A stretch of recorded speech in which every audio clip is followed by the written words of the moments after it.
Yes, yes, yes, yes, yes. Hey, so check it out.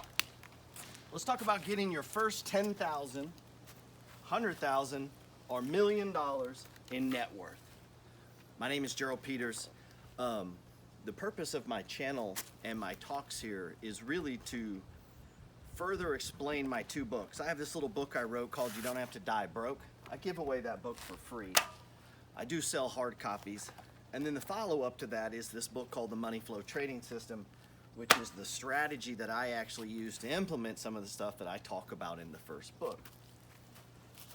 The books are talking about money, like how do average people, just regular folks, people like me and you, my mom, my dad, a plumber, a truck driver, a guy that works at Walmart, a guy that works at Kroger's, how do you get your first $10,000 in net worth? We're talking about net worth today, okay? Let's just keep it simple. Meaning you're worth this. If we subtract your debts from your assets, this is how much money you're worth. If you don't have $10,000, that's your first goal. $10,000 stabilizes your life and gets you going in the right direction. Okay? Assuming we're working up here. Now, if you were at 100 and you've fallen to 10, then I can't really say we're stabilizing, right? But much like a stock chart, we could. And if you learn or follow me, you're going to see my strategy. It's getting bright out here. Of how to use stock charts. That's what I'm looking for. I'm looking for bases. But if we're riffing about this idea of getting your first $10,000, $100,000, or even $1 million, we have to start where you're at. So you keep it simple. You go and you make a list of all your debts, and then you go and make a list of all your assets. And your assets are going to be things like checking accounts, mutual funds, 401k, cash in a safe. I'm not talking about the silverware, the plates, and the furniture at your house, unless maybe they're collectibles and they're worth hundreds of thousands. Then, yeah, we would count them. We're not talking about the cars and the watches, although those are assets. Those are assets. Maybe we put them in there. I'm not looking for a whole lot of assets that every month they're going down. I'm talking about things that are going up. So we're not looking for liabilities. We want to get you to $10,000. That's not hard. It's pretty easy for any hardworking, normal American to get to 100,000 in a very reasonable set of time. You can simply begin eliminating debt, increasing your investments, and the spread, if you have your money set up right. I teach this in the book, and it's called The Money Flow. And let's get into that. And we're going to work our way to $1 million, right? But it's fractal. The thing about money is it's fractal, man. So you can invest $100 the same way you invest $1,000, the same way you invest $10,000. You can do it all the same. You could do it the same proportion. You could put 5% of $10,000 in an MLP. And that's an investment for you, and it's going to return, and over years and over decades, it's going to grow and grow and grow, and this little bit of money here is going to end up being a lot of money. You could do the same with a simple stock like Coca-Cola, maybe.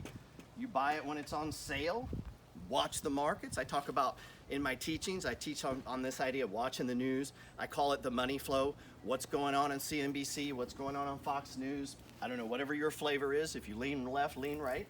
CNBC tends to lean a little bit left. Fox Business, which I watch, Fox Biz, leans a little bit right. And so I find myself into the money flow. This is part of the overall blueprint to becoming a millionaire. But first we got to get you to a net worth of $10,000. So here's what the easiest way, we're going to start with you, and you have a job. I call it a well. This is how you make money, and most people track this over a 30-day period. We could track it over a 1-year period, right? And this is all the money that you get. Now, you can only allocate this basically to 3 things. 1 is called the necessities bucket. 2 is our savings bucket. And 3, over here, what I like to get into and what gets me all excited is this thing called investing. So the investing bucket. That's what gets me the most going here. But in order to maximize this and to grow one's nothing will grow your net worth.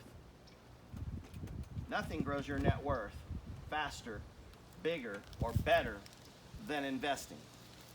Now, it's nice to have savings, and savings will increase your net worth. If you make $1,000 this month, put $1,000 into savings, your net worth just went up by $1,000. Makes sense. But if I put that $1,000 into something that pays me 10, 12, 13, 14%, what happened there? Do you see the difference? This guy saved $1,000. This guy invested $1,000.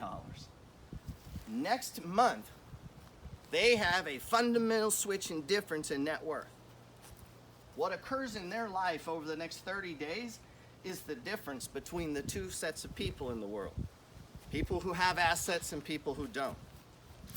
Man, you got to get this. You got to get this, man.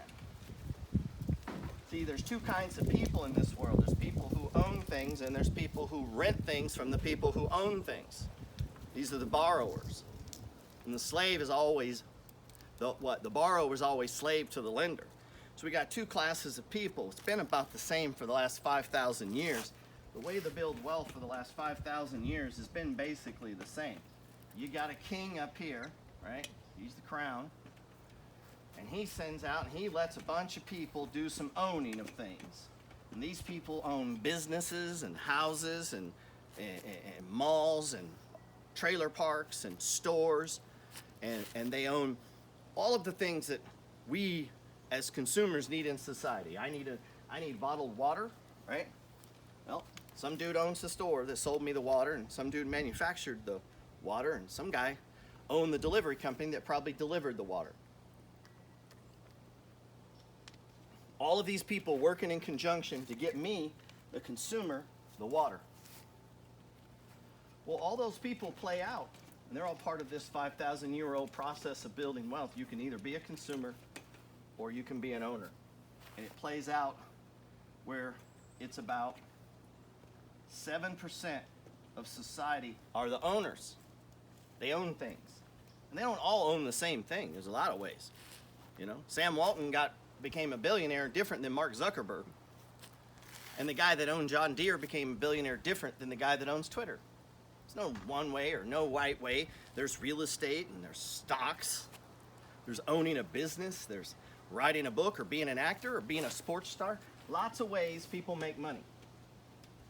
But throughout all of time, at least for the last recorded 5,000 years, when you make money, you kick up some to the king in the form of taxes, right? Taxes. So we as people got to battle taxes. Well, the owners also battle taxes. Here's the difference. As an owner, I get to pass the cost of taxes off to the person that I'm doing business with. Lending to, selling to, maybe renting to. I get to pass it off. And because I'm part of the ownership, part of this 5,000-year-old structure of building wealth between owners and consumers, the king says, hey man, I'm going to give you some special privileges and rights that I don't give the consumers. I'm going to let you do a bunch of things like write things off. I'm going to let you grow wealth stealthily. Meaning, while it doesn't look like you're doing anything, you're growing richer. And what we're going to call that is inflation. And we're going to push off the cost of the inflation, not to the owners. The owners aren't going to pay that. It's the consumers. The owners don't pay it. They pass it off in the form of inflation. And so you have the people who don't own assets. They're paying the taxes. They don't have any tax breaks. Every time they make an exchange, you leave your fucking house, you go to the store, you buy a water, taxes, taxes, taxes, taxes, taxes. The store didn't pay that, you did. Matter of fact, the store's probably going to have incentives on how to save money. You don't have that. So when you buy a computer, you pay for a computer. When I buy a computer, it's a tax deduction. When normal people buy a phone, they pay for a phone. When I buy a phone, it's a tax deduction. Why? Because I own the content inside these books. Some people buy them. When they buy them, that creates a business expense for me, right? Now I'm doing business. I just did commerce, and the king has decided that there's certain privileges to the owner class that the regular people don't have, such as writing off a lot of the stuff in their life, cars, phones. It's set up that way. That's the way the system is. It's rigged. Well, building wealth is pretty similar. It's rigged. See, inside being a business owner, the king lets people shelter and grow stealth. So if I buy a rental property, if I save up and save up $20,000, and I put this $20,000 down on a $100,000 house, right? I'm not here to argue math semantics with any of you guys and your ROIs and your spreadsheets. I'm talking the formula that's been used for the last 5,000 years. It's pretty damn easy. You hold this property down for the king. Ultimately, he owns it. Don't believe me, don't pay your property taxes and watch what happens. So the king ultimately owns the property, but you bring in another partner who's also an owner, right? The bankers, the lenders. We're all in this together. The owners are all in this together to extract money from the 93% of the population who's walking around dead. They're asleep. You may be asleep. You buy a phone and you pay the cost of a phone. I buy a phone and it's a tax write-off. You buy a car and you got to pay the price of a car. I buy a new truck, it's a tax write-off. Why? Because I'm part of the owner class. See, the thing is, though, here's the funny thing is, nobody's keeping you out. There's no fucking membership. You don't get, there's not like some people are picked and other people aren't. Anyone got a loud plane flying over. Anyone, regardless of age, race, or financial situation, can join the class of ownership in America. You can do it through real estate. You can do it through stocks, right? You could do it through your 401k. You could do it through, starting a business. A lot of ways to get in on this game. You could work for someone and invest in 30 other businesses and get rich. Like, you understand that, right? You choose based on your actions each day to decide what part of the class you're involved in. And if you choose the poor class, which most of you watching right now are in that class, you're going to pay for everything for the ownership. Because we're going to pass along the cost as inflation to you. You're going to get it, and you're going to have to pay more next year for your phone. Guess what? Mine's still a write-off. Make it $2,000. What do I care? See, when the ownership class writes off things, inflation's not as big a deal. Now, it still sucks, but you see the difference? You get to write it off, right? So, and that's just one rule. The other rule is that right there, inflation will take a house and raise its value 5% a year on average, 4 to 5. Let's say 5. Let's say 5. It's a $100,000 house, right? What's 5% of $100,000? $5,000. I made $5,000. What did I do to make $5,000? Didn't do anything. I just owned the house. I didn't even pay the taxes. The renter paid the taxes. I didn't even pay the insurance. The renter paid the insurance. All of the cost, all of the inflation, I push off onto someone else. I keep the ownership, I pay the king, and I get profit. That's the joy of being on the ownership side. Now, if you're a renter, you just get to fund all this.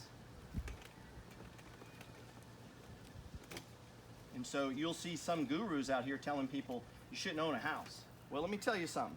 If I haven't forgotten where we're going, if you're trying to get to your first 100K or 10K or your first 100K or your first even maybe $1 million in net worth, it starts at home.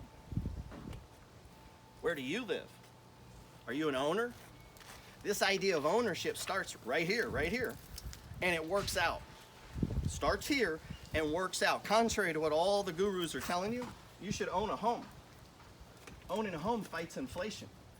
One thing I can guarantee you, in 30 years, when you go to sell that home, it'll be worth 3-4 times more than you paid for it. I promise you.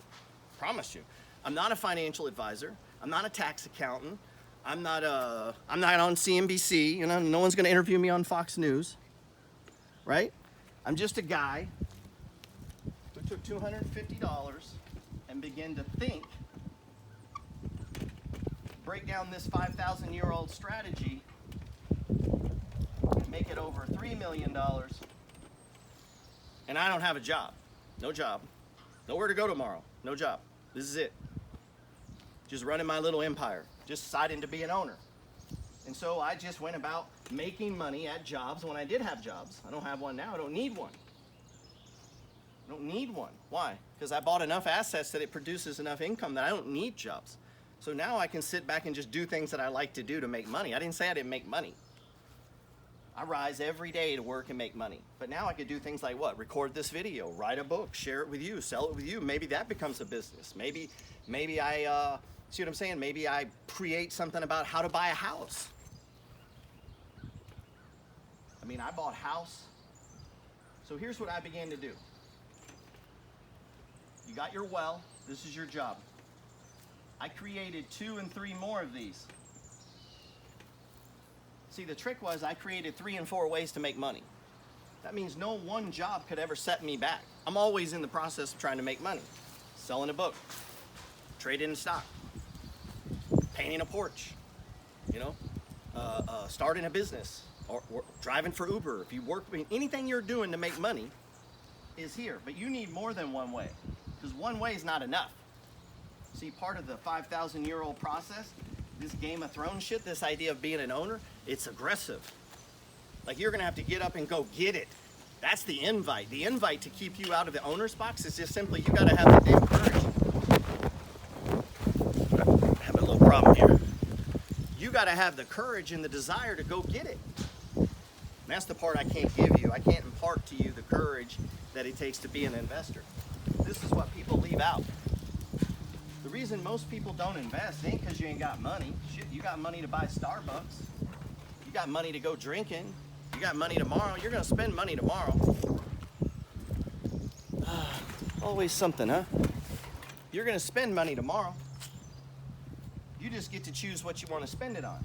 You want to be an owner or a consumer? See, the consumer part is a lot funner. It's a lot funner to spend your money. It's funnier to go buy nice things and nice house and watch and a car and a swimming pool and just buy all that and just buy it up, buy it up, buy it up. But then we look, and that's, you know, here's the asset side. And then we look over here on the actual wealth side. What do you own? You know, are we going down in the basement and there's bars of gold, sheets and sheets and sheets and sheets of stock certificates and cash? Are you buying like real things of real wealth? Pieces of paper to land that you own? I mean, are you buying acres in the subdivision you're in? Why not? Why not take $15,000 and just buy a piece of land? Just own it. And over your life, you just periodically pick up some land to where you own just acres and acres and acres of land that's gone up 5 and 6 times. Now they want to build a mall. Now they want to build a subdivision. And your family gets paid. But see, the guy who isn't thinking about building wealth, he's not thinking about buying fucking land. He's not thinking about that. He's thinking about new trucks. He's thinking, how can I provide money for the owner so they can pay the king? See, the ownership path is the hardest. It takes courage. It takes courage to work 2 and 3 jobs. It takes courage to drive for Uber or a chiropractor to make extra money. It takes courage.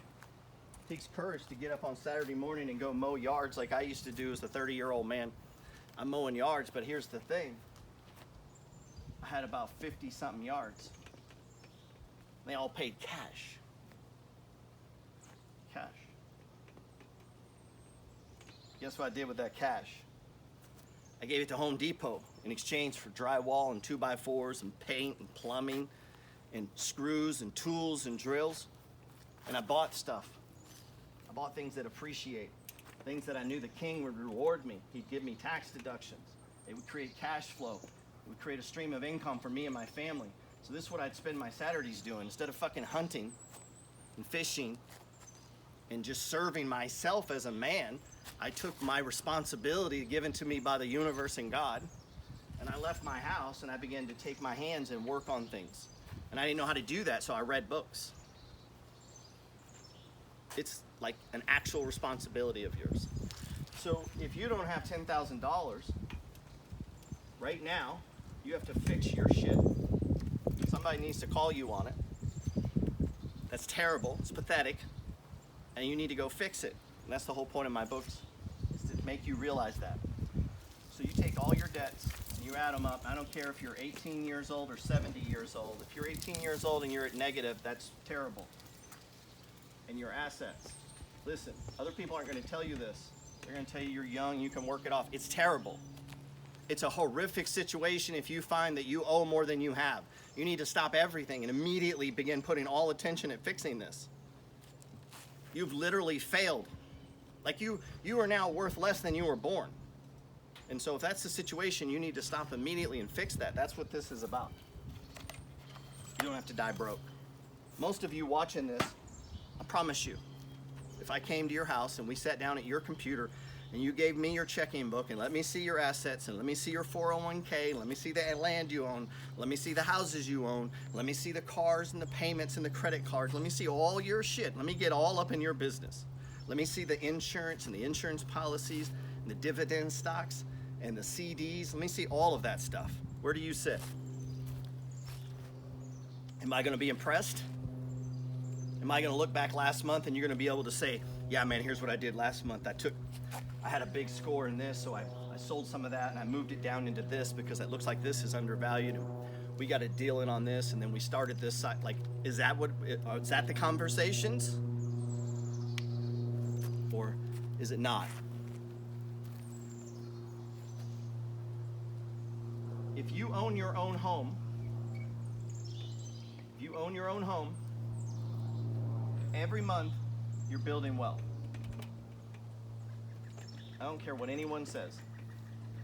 Listen, I don't care what any guru says. Anybody that says this is not true is an actual fucking idiot, okay? I don't care if they're a financial advisor, if they're Grant Cardone, if they're Warren Buffett. If you say that owning a home is a bad idea, you, my sir, are an idiot. Period. I'm not even splicing that. And you need to, terrible. So this starts with getting to 10,000, starts with you stop paying rent. You stop being a renter and you join the ownership class. This guy's got to stop paying rent. He needs to own a house. You say, well, I don't have the money. Exactly. We need to build net worth. Everything needs to stop. Your goal's net worth. Your goal's net worth. If you're 19, your goal's net worth. If you're 75, the goal's net worth. And so if you're 19, the goal is not to go into negative net worth. Don't let people tell you that. You don't go negative. If you go negative, you've lost this game. What's crazy to me is there's people who have an actual negative net worth. They actually have financial opinions. They're worth less than zero and they have an opinion. That's definitely not the guy we're listening to. And if that's you, you can click the channel off or you can fix it. I'm calling you out. So $10,000 has got to be done. Like, if you're 16 years old, this is the goal. And by 18, by high school, you should have this. If you don't have this by high school, you didn't fucking try. Like, you can go get a part-time job. You could drive for Uber and get this. This is ridiculous. Like, you have to have this. You should have this in cash at your house in $100 bills. Like, everyone should go get this. No excuses. Get $10,000. You got to have $10,000 between you and the world, and that's part of your net worth. And you don't touch this, and you don't buy shit with it, and you don't help your mom, and your Uncle Larry needs a heart transplant. He don't get this. It don't come out. It don't come out. If it comes out, you just broke your agreement with the king. You're no longer part of the ownership class, and your ass gets booted out. It takes courage to build wealth. It takes courage to tell people no when you have the money. It takes courage to work an extra job. It takes courage to save and to do what you got to do and to call yourself out and say, listen, I don't even have 10,000 damn dollars, and I'm posting on Instagram. And so you fix that. And the next goal is you shouldn't even be considering your bragging until you got 100K in net worth. Like 100K, you know how easy it is to get to 100K? This is so easy, it's ridiculous. You go buy a house, you put 20% down, you're a fourth of the way there. Some of you may be already halfway there. It's locked up in the house that's appreciating at 4 to 5% a year off the house balance, not your loan amount. The loan amount's going down every month. So you're building wealth. So the foundation at home is the process of building wealth. And then we go from, that's step one. So the base is controlled. You're gonna blow through 10,000 and no problem. You'll never be back here. The only people that have less than a 10,000 net worth are people who are renters, or really, really horrible at buying houses, or you've just completely mismanaged your money. And that you gotta fix. Now getting to 100,000, you can get to 100,000, you're not even playing this game. Like, you don't even know you're doing it. All you did was make your mortgage payment and keep your debt low. You get to 100 grand. Anybody can get to 100 grand in 10 years. Like, this is baby shit. Like, you don't even need a fancy job. You could work at Walmart and have a net worth of 100,000 in 10 years. And if you don't, it's just because you didn't give a shit about having a net worth of 100,000. You weren't playing this Game of Thrones. You weren't working this strategy of building, of the blueprint to building wealth. But I'm saying if you start today, read my book, go through each chapter, dealing with debt, dealing with financial fear, right? Chapter 10, dog power, the blue chip stocks, look at the REITs, the MLPs, all the things that are available to you. And you begin to get all of this shit in track, in line, taking care of the debt, getting the job down, building the second and third income stream, funneling it into, cutting down the expenses on the unreasonable shit. I'm not saying live like a monk. I'm saying pick and choose what you spend money on, right? You don't spend money on everything. You spend money on good things. And then you build up that savings. Remember we talked about the 10K? Net worth never goes below that. And then once that's in place, we push over to the third where we start actually investing, making actual player moves. Like you realize on a piece of paper, on a computer, you can make $100,000 like that, and you didn't take a phone call, call anyone, or do anything other than use your damn mind and buy something. Like that world exists. I'm not saying you'll do it, but it's possible. People do it every day. But here's what I do know. If you don't play blackjack, you don't get blackjack. Like, does that make sense? Like if you're not playing the game, you're not gonna be in the game. So what side are you on right now? Be honest. Do you feel like you're on the ownership side? Like you understand the 4 things that steal your money? Taxes, you feel like you got a good grip on taxes? Feel like you're doing that real well? You're properly positioned, you have money growing tax-free, you're doing all these things, right? You're actually fucking studying this stuff? No, stop lying. Number 2 is debt. You feel like you got a good grasp on debt? You feel like you really got this going? Really? I could come to your house right now? So I could come to your house, I could call you on the phone and we can talk about this. The credit cards, the car payments, the loans, the student loans, all that shit, your house, what the mortgage is, what kind of insurance you get. I can get all up in that. And you feel like you're doing it good. Now, if your thought means doing it good is carrying and I can make my payments, that's not good. Debt is someone else's income. You holding debt is building me passive income. So if you want debt, cool, I'll take it because I'm on the ownership side. I put money into business development companies that lend businesses money.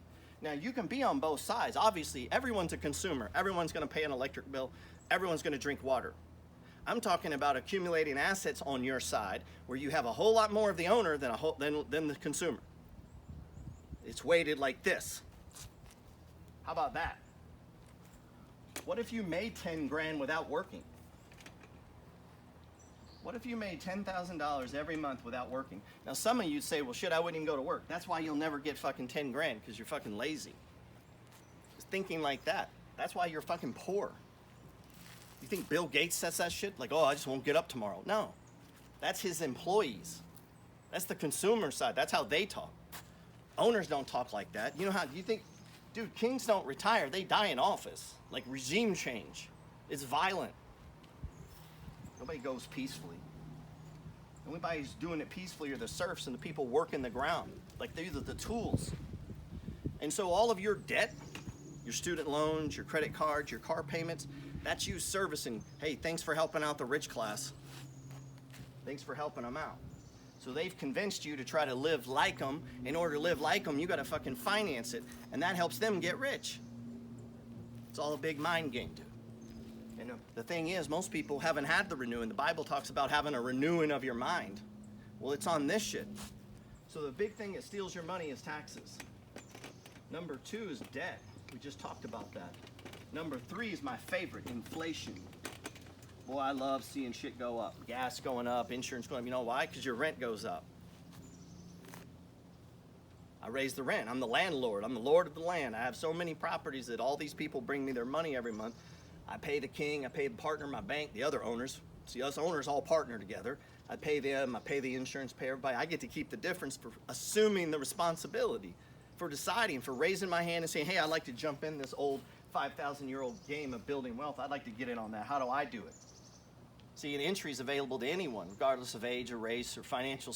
All you got to do is get some money, man. All you got to do is raise your hand and say you want some money.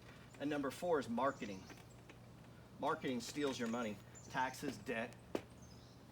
You know, you buy stupid things, stupid insurance policies you don't need. half the people watching this have insurance and financial products that don't even make sense. You don't need them. You got money in 401ks. You don't know what the fuck the return was last year. You don't even understand it. You don't know what it's invested in. You don't know what a Dreyfus Vanguard 211-18 supercharged fund is. You don't know what that stuff is. You don't know who that guy is that's buying it. You don't know if he's smart at all. You signed some piece of papers at your job and they told you that's how it's done. And you believe that shit. And so then I come along and I say, hey, look, I don't know, man. I'm a normal guy, born to a single mom, raised in a trailer park. Went to the Army, about 27 years old. I bump into a guy who drops this millionaire code shit on me.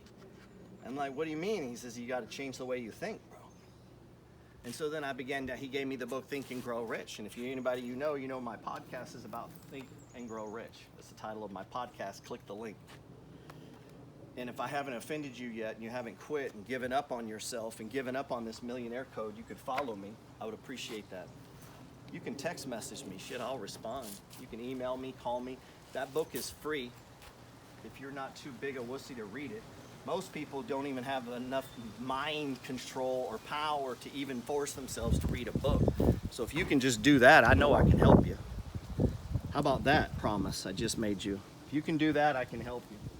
We'll wrap it up there. And we're going to keep going on this. We're going to keep riffing on this idea of this ancient code, this idea of owners and consumers, holders of assets, and those who don't have assets.